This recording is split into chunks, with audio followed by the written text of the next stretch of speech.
Ladies and gentlemen, the government of Tanzania is placing heavy emphasis on expanding private sector investments in the agricultural inputs, supply, agricultural marketing, and agricultural marketing of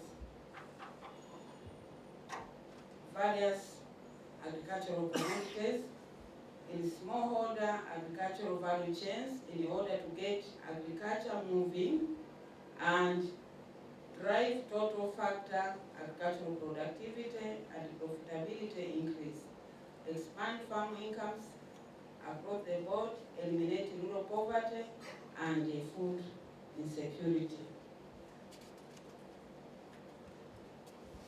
Ladies and gentlemen, if you track from the history, you will find that the government of Tanzania has encouraged private sector investment in agriculture since the 1980s, when we started the economic and the structural adjustment policies to transform our economy.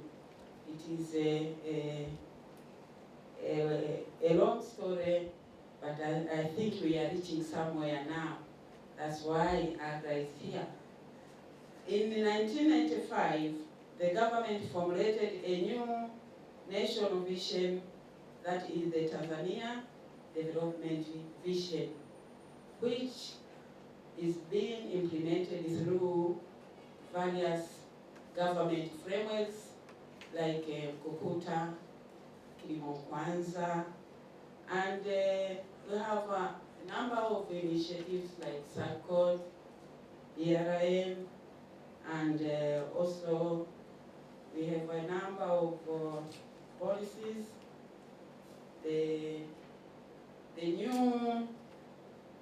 For now we have a new National Agricultural Policy 2013.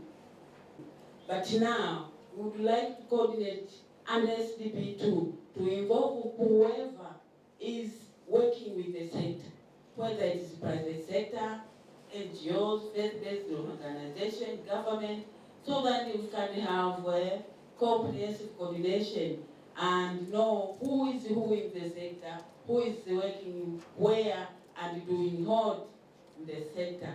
And that's why with the support of Bill and Melinda, we are now having a database to capture all who are investing or who are supporting the sector. Very important challenges that face the private sector in Tanzania. And there is a need for two things. First, to enhance the capacity of the government to undertake the complex analysis and coordination activities that are required to address these challenges, but also in the near term to actually reform these policy and regulatory constraints.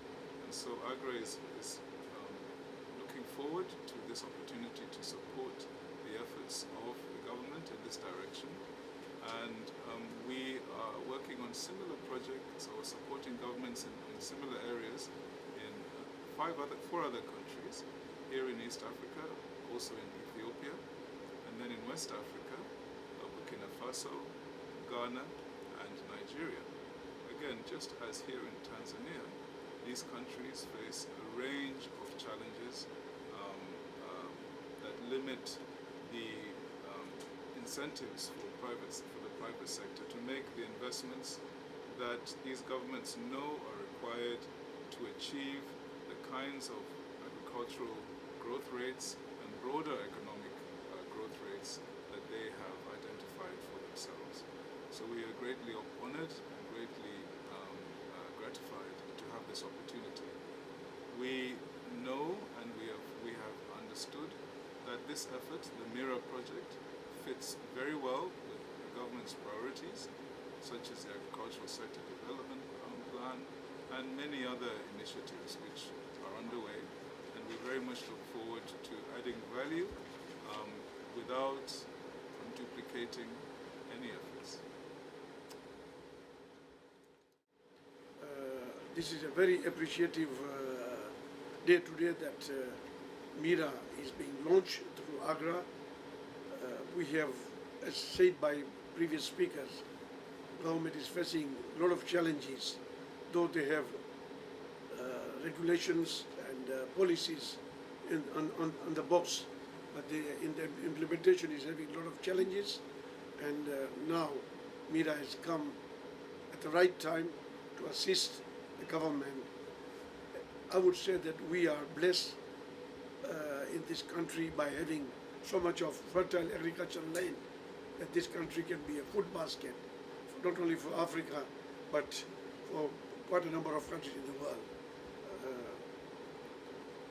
Challenges we are facing, as the Director of Policy said, like registration. If a company would like to register a product, though there are rules and regulations, it takes a lot of time before a product comes into the market. By the time it comes, the company is losing the interest. So this MIRA project would definitely help government reform those policies and the implementation to the benefit of the public at large or a farmer at large. We have challenges also in subsidy program, that the government has a very good policy to subsidize farmers. But at the end of the day, the implementation of the policy is having a lot of challenges, whereby the supply of seeds do not get their money back for almost 6 months to 1 year. These are all kind of challenges. There are also supplies of inputs into different crops, like cotton. At the moment, there are 5 suppliers in cotton who have supplied inputs, and for 2 years they have not received the money because the government has promised them subsidy which has not been disbursed yet. So these are small challenges, though Ministry of Agriculture is doing their best, but the challenges are to be addressed, and I'm sure that this MIRA project would help solve this problem in the coming future.